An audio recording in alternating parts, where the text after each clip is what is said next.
Hello everyone, golden point channel पर आप सबका स्वागत है। आज हम सीखने वाले हैं रेशियो एंड प्रोपोर्शन। इस वीडियो के अंदर हम सीखेंगे सिंपल रेशियो के बारे में, इन्वर्स रेशियो के बारे में, डुप्लीकेट रेशियो, सब डुप्लीकेट, इन सब के बारे में हम डिटेल में सीखने वाले हैं। चलिए स्टार्ट करते हैं इस वीडियो को। देखिए रेशियो क्या होता है। रेशियो मीन्स कोई भी दो वैल्यू जैसे ए और बी ये रेशियो में होंगी कब, जब ए और be having same type units. ठीक है, यानी कि हम एग्जांपल लेते हैं जैसे 2x और 3x। ठीक है, एक यहाँ पर एग्जांपल लेते हैं जैसे 2 kg और 3 kg। मान लीजिए एक व्यक्ति ए है जिसके पास 2 kg कुछ प्रोडक्ट है, बी व्यक्ति है जिसके पास 3 kg कुछ प्रोडक्ट है। ठीक है, यदि हम इन दोनों का क्या रेशियो निकालें तो रेशियो निकल जाएगा, क्योंकि इन दोनों के पास क्या है, सेम यूनिट है। जैसे 2 kg, यहाँ पर kg और यहाँ पर भी kg मतलब किलोग्राम। ठीक है, तो यूनिट हट जाएगी दोनों की और यहाँ से रेशियो क्या आ जाएगा, 2:3। यदि ये ऐसे होता कि 2 लीटर और 3 kg, 2 लीटर मिल्क और 3 kg आलू, क्या इनका रेशियो निकाल सकते हैं? इनका रेशियो नहीं निकलेगा, क्योंकि यहाँ पर यूनिट क्या है, वो सेम नहीं है। तो ए और B is called ratio if A and B are of same time. A और बी तभी रेशियो में होंगे जब इनका जो यूनिट है वो सेम टाइप का होना चाहिए। जैसे केजी में है तो केजी में, अगर लीटर में है जैसे 2 लीटर तो 3 लीटर। ठीक है, तो यूनिट से यूनिट हट जाएगी और ए रेशियो जो भी है वो क्या होगा हमारा, 2:3। यानी कि इसको अब ऐसे भी लिख सकते हैं 2/3। ठीक है, और रेशियो में कन्वर्ट करने के लिए क्या करेंगे हम इसको, यहाँ पर रेशियो साइन और 1 लिख देंगे, तो यहाँ पर किस में चेंज हो जाएगा, रेशियो में। जैसे 2x 3x है, यहाँ से क्या रेशियो आएगा, जैसे यहाँ पर कुछ मान लीजिए ये ए है ये बी है, तो यहाँ से x हट जाएगा, 2:3। और एक बात ये विशेष रूप से ध्यान रखना कि रेशियो का कोई भी यूनिट यानी कि मात्रक नहीं होता। जैसे यहाँ पर kg है 2 kg और यहाँ पर 3 kg है, लेकिन रेशियो जब निकाला हमने तो यूनिट हट जाएंगी और उसका कोई भी क्या मात्रक यानी कि यूनिट नहीं रहेगा। एक सिंपल आएगा 2:3। जैसे यहाँ पर लीटर था 3 kg है, लेकिन इसका तो रेशियो नहीं निकलेगा। जैसे यहाँ पर लीटर है ये लीटर हट जाएगा और यहाँ से यूनिट हटने के बाद सिंपल, क्योंकि रेशियो के अंदर क्या नहीं होगी, यूनिट नहीं होंगी। ठीक है, 2:3 यूनिट नहीं होती रेशियो के अंदर। जैसे कोई भी फ्रैक्शन वैल्यू जैसे 2 3 है, अगर इसको रेशियो में चेंज करना है तो हम क्या करेंगे, यहाँ पर रेशियो 1 लगाएंगे, रेशियो 1, और इसकी 1 की साइड 3 की मल्टीप्लाई कर देंगे, क्या हो जाएगा 2:3। 5/6 रेशियो 1 है, फ्रैक्शन वैल्यू 5/6 रेशियो, तो यहाँ पर 1 लगाएंगे, कितना आ जाएगा 5:6। जैसे 8/12 है, रेशियो में कन्वर्ट करेंगे तो 8, यहाँ पर रेशियो 1 लगाएंगे और क्या हो जाएगा ये 8:12। और ये अब कट रहा है तो इसको काट देंगे, कितने पे, 2 से कट जाएगा तो 2, 4 रेशियो, यहाँ से 4 पे कट जाएगा, ये 4 से ही कट जाएगा तो कितना आएगा 4 दूनी 8, 2:3। ठीक है, अभी तक हमने क्या सीखा, बस इतना ही सीखा है कि रेशियो निकालेंगे तब उनका कोई भी यूनिट नहीं होगा, रेशियो का कोई भी मात्रक नहीं होता। पहले कुछ मात्रक हो सकता है जैसे लीटर है या फिर केजी है, लेकिन रेशियो निकालने के बाद उसका कोई भी मात्रक नहीं रहेगा, कोई भी यूनिट नहीं रहेगा। नेक्स्ट पॉइंट, रेशियो को किसी भी नंबर से भाग या गुणा करने पर रेशियो में कोई चेंज नहीं आएगा। जैसे 2:3 है, इसको हम किस मल्टीप्लाई कर दें 4 से, तो क्या हो जाएगा 4×2:3 यानी कितना हो जाएगा 8:12। यहाँ से 4 है तो ये जाएगा 12, और वापस इसको हम काट भी सकते हैं, कितना हो जाएगा 2:3, यानी कि मल्टीप्लाई किया और फिर वापस से कट जाएगा, एक मतलब कॉमन भी निकल सकता है, तो यहाँ पर इसमें कोई चेंज नहीं होता।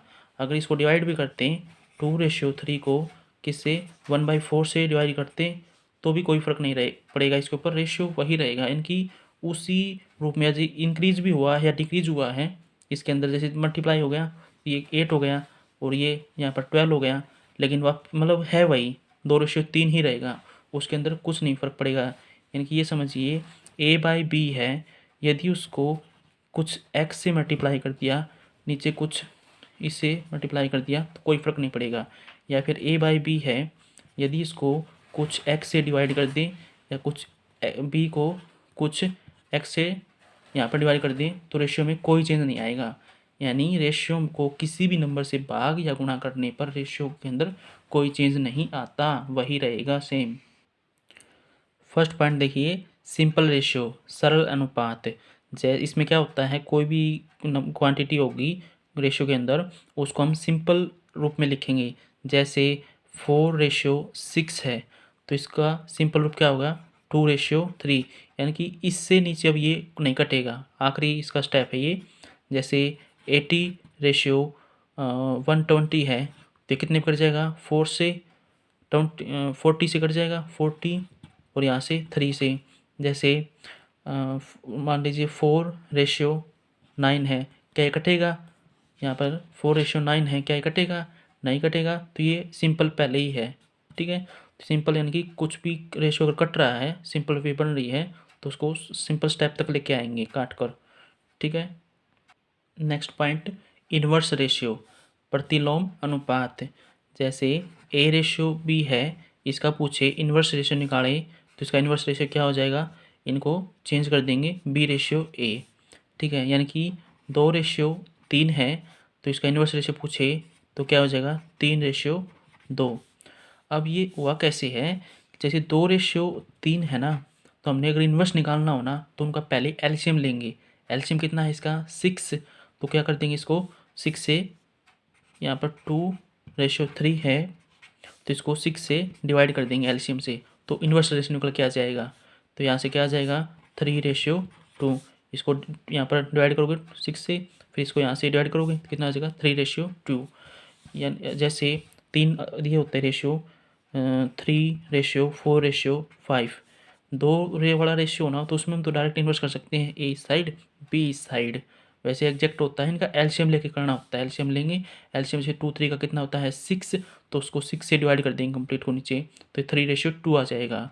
लेकिन 2 में हम डायरेक्ट लिख सकते हैं, ए बी है तो हम सीधा अपोजिट करके लिख सकते हैं, 2 3 है तो 3:2।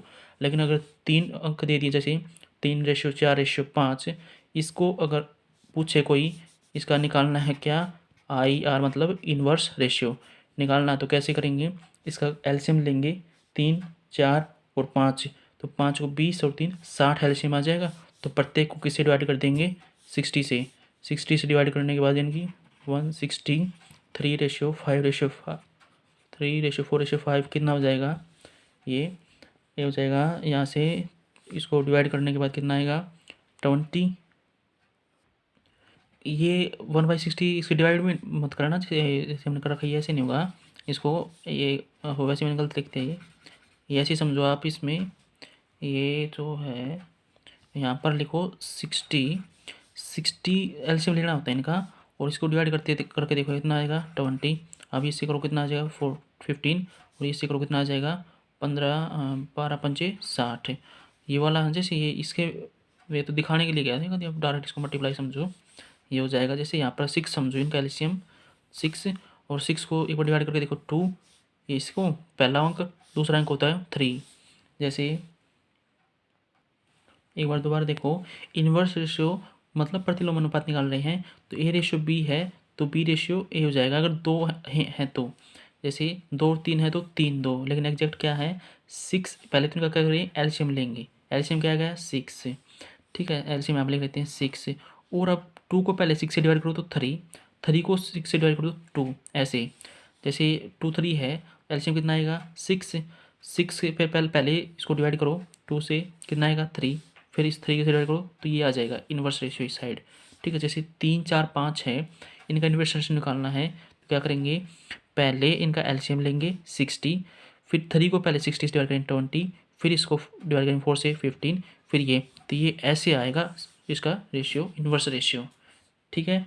एक एग्जांपल और लेके देखते हैं, 2 3 4, इनका इन्वर्स रेशियो निकालना है तो कैसे निकालेंगे, पहले इनका एलसीएम लो, 4 2 4 का 4, 4 3 12, एलसीएम कितना आ जाएगा इसका 12, ये एलसीएम। और इसको डिवाइड करो 12 से कितना आएगा 6, 3 से इसको डिवाइड करो कितना आ जाएगा 4, 4 से कितना, तो इसका क्या आ गया इन्वर्स रेशियो, इन्वर्स रेशियो। ठीक है। नेक्स्ट डुप्लीकेट रेशियो, वर्गानुपात। आपको इसमें डुप्लीकेट रेशियो पूछे तो क्या दिया होगा, जैसे ए रेशियो बी दिया होगा तो आपको क्या करना डुप्लीकेट रेशियो में ए स्क्वायर रेशियो बी स्क्वायर, यानी कि 2:3 है, इसका डुप्लीकेट रेशियो डी आर निकालें तो क्या हो जाएगा स्क्वायर कर देंगे 4:9। जैसे 5:6 है, इसका डुप्लीकेट रेशियो क्या होगा स्क्वायर कर देंगे 5 का 25 और 6 का स्क्वायर 36। ठीक है। आगे है सब डुप्लीकेट रेशियो, सब डुप्लीकेट मतलब वर्गमूलानुपात।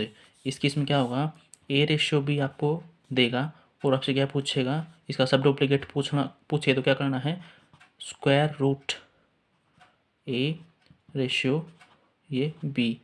ठीक है, रूट ए रूट बी। तो ये क्या हो जाएगा यहाँ से, जैसे एक एग्जांपल इसी का लेते हैं 4:9 आपको गिवन है ए रेशियो बी, और इसका क्या निकालना हमने सब duplicate ratio S T R मतलब सब डुप्लीकेट रेशियो।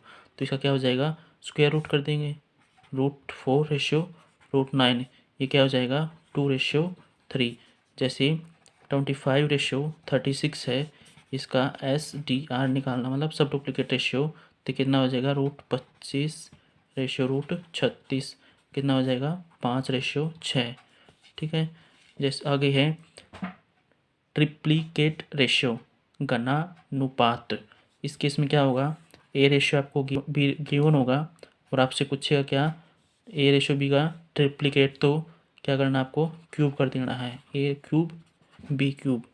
तो ये जैसे एग्जांपल 2:3 है, उसका आपको पूछे ट्रिप्लीकेट रेशियो टी आर मतलब ट्रिप्लीकेट रेशियो, तो ये क्या हो जाएगा इसका क्यूब, 2 का क्यूब 8, 3 का क्यूब 27।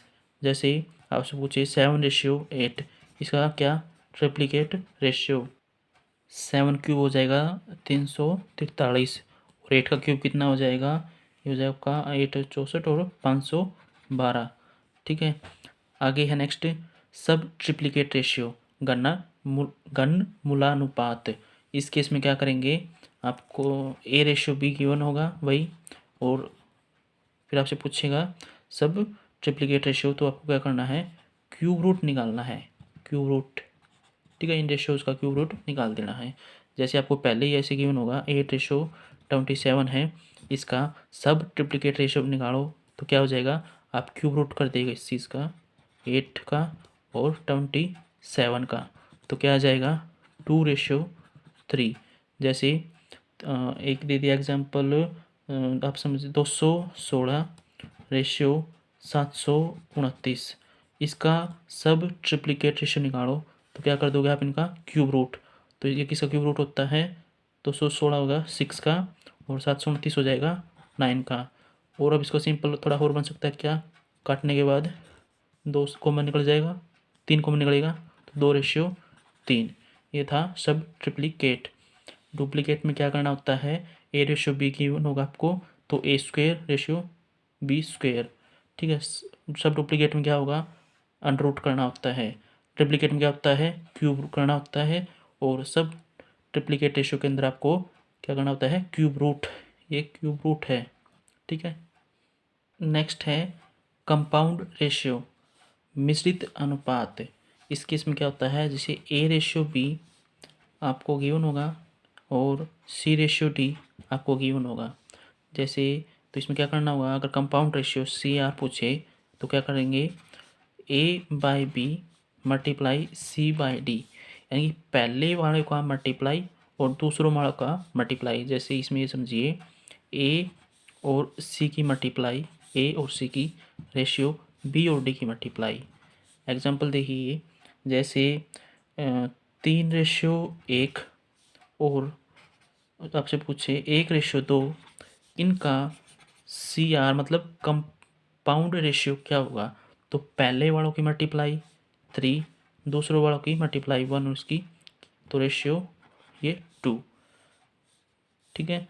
एक और एग्जांपल जैसे 4:3 और 5:2 पूछे तो इसका पूछे क्या कंपाउंड रेशियो, ये दो अलग अलग हैं, A रेशियो B और ये है C रेशियो D। ठीक है, तो क्या करना है, पहले वाला को मल्टीप्लाई, कंपाउंड रेशियो का ही पहले वाला को मल्टीप्लाई 4 और 5 20 रेशियो, ये कितना हो जाएगा 6। अगर सिंपल फॉर्म होती है तो करो, इसको 2 से मल्टीप्लाई कर डिवाइड करेंगे, कितना हो जाएगा 3 रेशियो 10। कितनी भी टर्म हो सकती हैं, जैसे 3 वैल्यू हो, A ratio B ratio C और C रेशियो D। तो अगर इनका कंपाउंड रेशियो निकालना है तो क्या होगा, A B C रेशियो, ये A B और ये यहाँ पर आएगा D कर लेते हैं, क्या अलग अलग करना था ये, इसमें A B, इसको छोड़िए, A ratio B C ratio D और E रेशियो F, ऐसे होगा। ठीक है, तो पहले वाले की मल्टीप्लाई A C और E रेशियो B D और F। एग्जाम्पल के रूप में देखते हैं, एग्जाम्पल लेते हैं जैसे 3 रेशियो 1 और सेकंड ले लेते हैं 2 रेशियो 1 रेशियो 2 और थर्ड लेते हैं 4 रेशियो 3। यदि इनका क्या निकालना हो, कंपाउंड रेशियो, तो पहला वर्ड मल्टीप्लाई 3 और 3 इंटू 1 और 4 कितना हो जाएगा 12 और 2 और 3 6। इसको कटने के बाद कितना हो जाएगा, ये 6 कॉमन है तो 2 रेशियो 1। इन सब का कंपाउंड रेशियो कितना आ जाएगा 2 रेशियो 1। तो कंपाउंड रेशियो आपको समझ में आ गया। नेक्स्ट है प्रोपोर्शन, समानुपात। इस केस में क्या होता है, जैसे A ratio B is equal to C ratio D, एक रेशियो A रेशियो B वो बराबर होगा किसके, C रेशियो D। यार इसका हम ऐसे भी लिख सकते हैं, A रेशियो B प्रोपोर्शन का साइन होता है, ये दो डॉट ऐसे 4 डॉट नहीं, प्रोपोर्शन का साइन है, और C रेशियो D। तो इस केस में अगर प्रोपोर्शन का ये है, समानुपात अगर ये है, तो एक रिजल्ट होता है इनका कि B multiply C is equal to होता है AD। ठीक, एक एग्जांपल से समझते हैं, जैसे 3 रेशियो 5 प्रोपोर्शन 21 रेशियो 35। इसको कट करोगे ना तो वही आएगा, जैसे 7 से 3 और ये रेशियो 5, तो 3 रेशियो ये ना इक्वल, थोड़ा A ratio B equal to C ratio D, तो 3 रेशियो ये इक्वल है। तो हमें प्रूव करना कि BC is equal to AD, तो इसकी मल्टीप्लाई करो, यहाँ पर ये A है, B है, ये C है, ये D है, तो BC is equal to AD। तो B और C की मल्टीप्लाई 21 मल्टीप्लाई 5 इक्वल टू इनकी मल्टीप्लाई 35 मल्टीप्लाई 3, तो कितना आ जाएगा 105 इज इक्वल टू 105। तो समानुपात में आपको ध्यान रखना है, A ratio B proportion C ratio D हो तो BC is equal to AD होता है। और एक अगला केस है, वो है विततानुपात कंटिन्यू प्रोपोर्शन। इस केस में क्या होगा, जो ये वाला केस था ना, यहाँ पर B और C ना, बस इनको इक्वल कर दो। ठीक है, जैसे A रेशियो B और ये जो यह था B, यहाँ पर C की जगह लिखना है B रेशियो D, और हम क्या करते थे, इन दोनों की मल्टीप्लाई, तो क्या हो जाएगा B² इन दोनों की मल्टीप्लाई और इज इक्वल टू AD, या फिर ये कहें B is equal to AD। ठीक है, रूट में इसको ऐसे समझिए, अगर सिंपल तरीके से A रेशियो B, यानी कि आपको 3 टर्म देगा A B और C, उनका कंटिन्यू प्रोपोर्शन या फिर वितनुपात पूछे तो आपको क्या करना होगा, B² इज इक्वल टू इन दोनों की मल्टीप्लाई AC। इस केस में आपको सिर्फ 3 ही वैल्यू देगा ABC, और इसमें 4 हैं ABCD। ठीक है, तो अगर 3 वैल्यू है तो उनका विततानुपात यानी कि कंटिन्यू प्रोपोर्शन क्या होगा, बीच वाले का स्क्वायर और इन दोनों की मल्टीप्लाई। ये इसके पता चलेगा तो इसको हटा देंगे। ठीक है, और सिंपल या फिर ये रखें, इस केस में ये भी हो सकता है कि B² is equal to AC। ये रिजल्ट्स जो हैं बहुत इंपॉर्टेंट हैं, ये डायरेक्ट यूज होंगे फॉर्मूले में, ये बड़ा। ठीक है, आपको ध्यान रखना है। आपको अच्छे से समझ में आ रहा होगा। क्वेश्चन देखते हैं कि 9 और 25 का मध्यानुपाती बताएं, यानी कि 9 और 25 के मध्यानुपाती बताना तो क्या करेंगे, B² is equal to AC, यानी कि A रेशियो B और यानी 3 वैल्यू हैं, A B और C। इसमें पूछा मध्यानुपाती, ये होता है प्रथम अनुपाती, ये होता है मध्यानुपाती, ये होता है तृतीय अनुपाती। इसने पूछा मध्य, तो अगर इस केस में हम क्या करेंगे, ए बी सी तीन दिया हुआ वैल्यू दिए तो बीच वाले का स्क्वायर, किनारों वाला की मल्टीप्लाई। तो इसमें ये है 9, मध्य पूछा है और एक दिया है 25। तो b square is equal to 9 multiply 25, ये रूट इसके ऊपर आएगा तो कितना हो जाएगा, ये √3 मल्टीप्लाई √25, ये 9 हो जाएगा, ये हो जाएगा 3 × 5 15। तो बी की वैल्यू कितनी आ जाएगी 15। यदि 4 वैल्यू दे, जैसे a ratio, b ratio, proportion, c ratio d है, ये वाला क्वेश्चन है, इसमें 6, 5 और 21 का चतुर्थानुपाती, यानी कि 3 तो दे दिए, जैसे एक बी सी, चौथा पूछा है, तो इस केस में ये वाली कंडीशन है। और इस केस में हमें पता है क्या होता है कि जो बी सी है, बी जो multiply is equal to a d. तो यहाँ से क्या आ जाएगा, 6 और 5 और 21, नेक्स्ट हमें पता नहीं है, 6, 5, 21 और नेक्स्ट अगला डी। तो पहले बीच वाले की मल्टीप्लाई कर देंगे, 5 × 21 इज इक्वल टू 6 इंटू में डी, ये डॉट मल्टीप्लाई का साइन है। इसको कट करने के बाद डी की वैल्यू कितनी आएगी, 3 से 7 35 और अपॉन में ये आएगा 2, तो ये हो जाएगा 17.5। ठीक है, आगे है 12 और 30 का तृतीय अनुपाती, यानी कि ए बी और सी।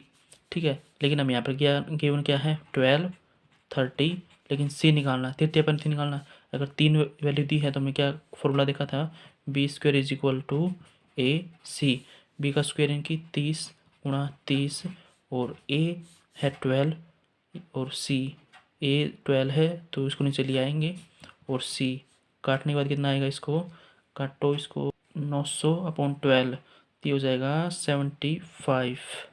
ठीक है, इसको कट करने के बाद तो सी की वैल्यू आ जाएगी 75। ये है 3 वैल्यू दी है ए बी सी और उसका पूछा गया है प्रथमानुपाती, प्रथम पूछा यानी कि आखिरी वाली 3 वैल्यू हैं, यानी कि ए और बी क्या है, ये 8, ये है 5, ये है 2। इस केस में क्या होगा, वही a ratio b proportion c ratio d. यहाँ से क्या था, b c multiply equal to किसकी, ए और डी के। तो यहाँ से इन दोनों की multiply 8 × 5 is equal to 2.5 multiply A. यहाँ से ए की वैल्यू क्या आएगी, ये डाई है, इससे कट जाएगा 2, 8 दूनी 16, तो ए की वैल्यू यहाँ से आ गई 16। इस वीडियो में हमने रेशियो एंड प्रोपोर्शन के बेसिक कॉन्सेप्ट्स को क्लियर किया है कि simple ratio, inverse ratio, duplicate, triplicate, सब डुप्लीकेट, सब ट्रिप्लीकेट, फिर प्रथमानुपाती, तृतीयानुपाती, चतुर्थानुपाती, मध्यानुपाती। ठीक है, इन वीडियो को, इस पोर्शन को देखा है, आपको ये वीडियो पसंद आई होगी। Thanks for watching this video. Next part हम अगले वीडियो में करेंगे। Okay, bye bye.